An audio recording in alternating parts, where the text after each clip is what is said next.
Hello students, my self Rohan मंत्री। आज हम देखने जा रहे हैं जो हमारे कुछ थ्योरम्स हमने डिस्कस की थी। उस थ्योरम के बेसिस पे जो कुछ क्वेश्चंस हैं उनको कैसे सॉल्व करेंगे उनके बारे में। तो उससे रिलेटेड हमारी एक्सरसाइज आ रही है 11.4। ठीक है, तो 11.4 हम लोग स्टार्ट करते हैं। देखें एक्सरसाइज 11.4। एक्सरसाइज 11.4 में क्या है, answer the following in true और फॉल्स। ट्रू और फॉल्स में हमें आंसर देने हैं। Question number 1। हाँ, the ratio of the corresponding sides, ध्यान से देखिएगा। The ratio of the corresponding sides of two similar triangles is 4:9। यानी कि साइड्स का रेशो 4:9 है, दो ट्राइंगल है सिमिलर उनकी, ठीक है। And then the ratio of the areas of this triangle 4:9। अगर दो ट्राइंगल सिमिलर है, उनके साइड्स का रेशियो 4:9 है, तो उनकी साइड्स का जो स्क्वायर होता है वो उनके एरिया के रेशियो के इक्वल होता है। बट यहाँ पे साइड्स का स्क्वायर नहीं कर रखा है, एज इट इज वो की वही दे रखी है। तो अगर एक्चुअल में जो दोनों ट्राइंगल होंगे उनका एरिया का जो रेशियो होगा इन साइड्स के रेशियो के स्क्वायर के इक्वल होगा। साइड्स जो दे रखी है उनका स्क्वायर क्या होगा, 4 का स्क्वायर एंड 9 का स्क्वायर, और जो 16 और 81 हो जाते हैं। बट यहाँ पे वो नहीं दे रखा है, यहाँ 4:9 ही यूज कर रखा है, मतलब वो क्या है, रॉन्ग है। तो यहाँ पे क्या आएगा हमारे लिए, फॉल्स। फर्स्ट ए वाले में आएगा फॉल्स। बी में दे रखा है in two triangles respectively triangle ABC and triangle DEF। दो ट्राइंगल है ABC और DEF, जिसमें एरिया ऑफ ABC और एरिया ऑफ DEF का रेशो AB² जो दे रखा है 9:4। Then triangle ABC congruence triangle DEF, तो ये तो पॉसिबल नहीं है। दो ट्राइंगल का जो रेशो उनके साइड्स के स्क्वायर के इक्वल आ रहा है, एरिया का रेशो उनके साइड सिमिलर जो ट्राइंगल्स की साइड्स होती हैं उनके स्क्वायर के इक्वल आ रहा है, तो वो दोनों ट्राइंगल सिमिलर हो सकते हैं, बट कॉन्ग्रुएंस होना कोई कंपलसरी नहीं है। तो यहाँ पे कॉन्ग्रुएंस वाली प्रॉपर्टी नहीं लग सकती, इसलिए हो गया फॉल्स। देखें next, the ratio of the areas of two similar triangles is equal to the ratio of the square of their corresponding sides. यानी कोरिस्पोंडिंग साइड्स का रेशियो हमारी थ्योरम है, तो ये तो ऑब्वियसली ट्रू ही होगी। D, if triangle ABC and triangle AXY, triangle ABC और ट्राइंगल AXY आर सिमिलर, दोनों कैसे हैं, सिमिलर हैं, and the values of their areas are the same, अगर इनके एरिया बिल्कुल सेम हैं तो देन XY एंड BC में भी कॉन्सिडेंट साइड्स, तो या AB और XY दोनों क्या सेम होगी, बिल्कुल होगी। अगर एरिया सेम है तो इनकी कॉरेस्पॉन्डिंग साइड्स भी कैसी होगी, सेम होगी। तो ये भी क्या हो गया हमारे लिए, ट्रू। ठीक है, क्वेश्चन 1 हमारे पास कंप्लीट हो चुका है।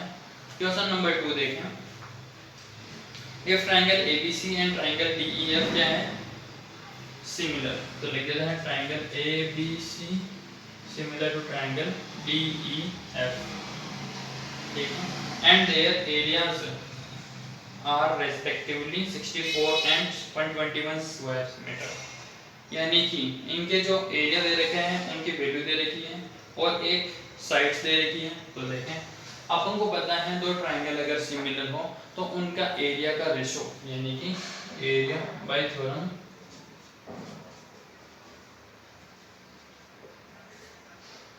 Area of triangle ABC upon area of triangle DEF का जो रेशो होगा किसके इक्वल होगा, इनकी जो कोरिस्पोंडिंग साइड्स हैं उनके रेशो के स्क्वायर के इक्वल। यहाँ पे कौन सी साइड्स दे रखी है हमें, देखें BC और EF, तो BC अपॉन EF का स्क्वायर, ठीक है ना।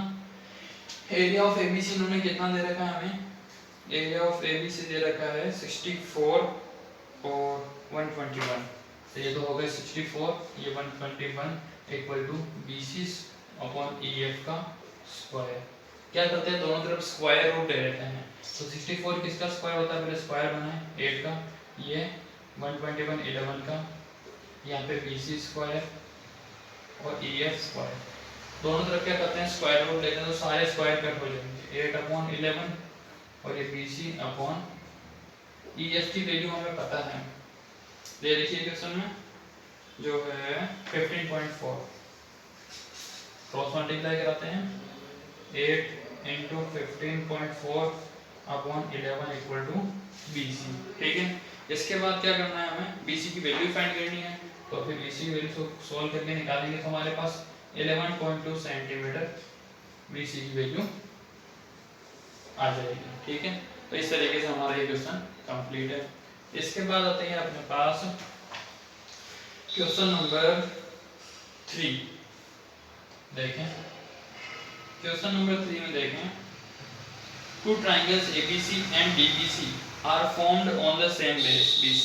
तो ट्राइंगल ABC और DBC है, दोनों एक ही बेस पे बन रहे हैं। तो चलो हम यहाँ करते हैं इस क्वेश्चन नंबर को। ये हो गया ABC जो सेम बेस पे बन रहे हैं BC पे, ये बन गया हमारा ABC और DBC, दो ट्राइंगल है जो हमारे बन रहे हैं सेम बेस पे। If AD and BC intersect each other at O, AD and BC दोनों एक दूसरे को इंटरसेक्ट कर रहे हैं पॉइंट O पे। ठीक है, देन प्रूव दैट, तो अपना प्रूव कराना है। तो पहले गिवन दो ट्राइंगल है, triangle ABC and triangle DBC on same base जो है BC। ठीक है, फिर हमें टू प्रूव करवाना है हमें area of triangle ABC upon area of triangle DBC equal होगा AO अपॉन DO। तो प्रूफ के लिए क्या करना पड़ेगा, दो परपेंडिकुलर ड्रॉ करने पड़ेंगे हमें यहां से।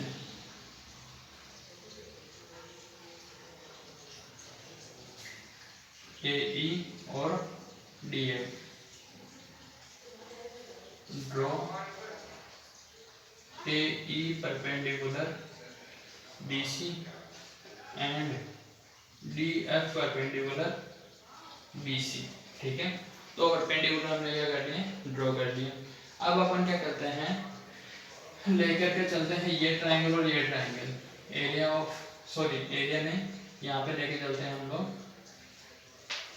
Triangle AEO and triangle AEO and triangle AEO और दूसरा BFO, ट्राइंगल BFO। ठीक है, देखें ये 90 डिग्री और 90 डिग्री हमारे पास सेम आ रहा है, angle AEO equal angle DFO, तो ये 90 डिग्री हो गए। फिर वर्टिकली अपोजिट एंगल इक्वल आ रहा है AOE, angle AOE equal DOF, vertically opposite angle से दोनों एंगल्स कैसे आ गए हमारे पास इक्वल। तो ये वाला पूरा ट्राइंगल, ये वाला पूरा ट्राइंगल कैसे हो जाएंगे, सिमिलर। तो by criterion AA triangle AEO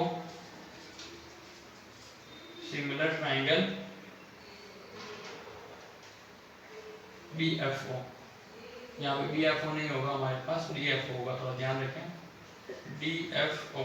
ठीक है, दोनों ट्राइंगल सिमिलर हो चुके हैं मतलब, तो बाय CPST इस लाइन और इस लाइन का रेशो AE अपॉन DF का, AE अपॉन DF का रेशो इक्वल होगा AO अपॉन DO के। ठीक है, लाना किस किस का रेशो है, ABC और DBC, वो लेके चलते हैं। Area of ABC upon area of DBC equal, formula लगा देते हैं, हाफ इंटू बेस ABC का एरिया दे रहे हैं, ABC का तो क्या होगा, बेस तो BC into height AE upon half into base BC into height DF। ठीक है, हाफ से हाफ कैंसिल, BC से BC कैंसिल, और AE और DF किसके इक्वल है, AO अपॉन DO के, तो AO अपॉन DO, ये चीज हमें लानी थी। तो ये हो गया हमारा complete, area of ABC area of DBC। ठीक है, ये कंप्लीट हो चुका है हमारे। इसके बाद आता है अपने पास नेक्स्ट, देखें क्वेश्चन नंबर 4। ये आ रहा है हमारे क्वेश्चन नंबर 4, देखें ध्यान से। Find the solution of the following question. Question दे देखेंगे, सॉल्यूशन हमें निकालने हैं। तो देखें in triangle A B C D E parallel B C. तो सबसे पहले ट्रायंगल बना लेते हैं। क्वेश्चन नंबर 4 का है 1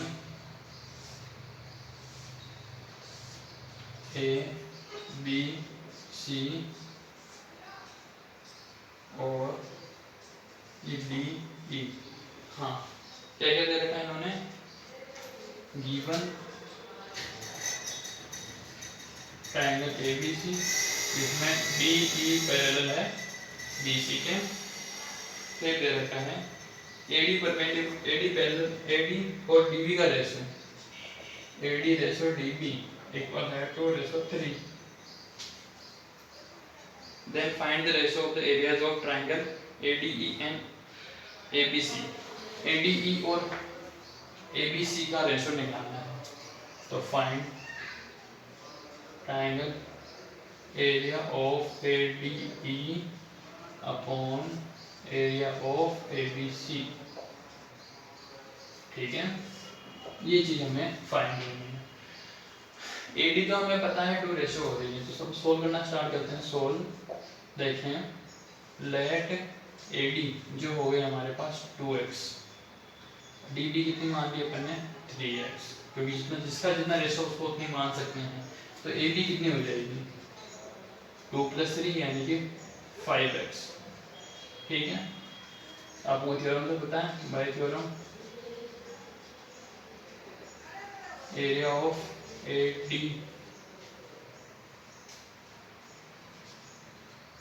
area of ADE upon area of ABC equal to क्या होता है, इनकी जो कोरिस्पोंडिंग साइड्स है उनका जो स्क्वायर होगा, यानी कि AD और AB का स्क्वायर, AD अपॉन AB का स्क्वायर। AD की वैल्यू 2x, DD की वैल्यू, AB की value, AD 2x, AB 5x का स्क्वायर। x x तो कैंसिल हो जाएंगे, 2 का स्क्वायर 4 और 5 का स्क्वायर 25। कंप्लीट हो चुका है हमारा। तो ये तो हो गया इजी वन में हमारा कंप्लीट। इसको आगे लिख देते हैं 4/25 जो हमारे आंसर आ चुके हैं। इसी का आ रहा है सेकंड, देखिए ध्यान से। इसमें दे देगा PB and QA are the perpendicular at points PB and A। तो देखें इसमें अपने पास मतलब AB सबसे पहले लाइन है, डायग्राम बना देता हूँ सबसे पहले मैं।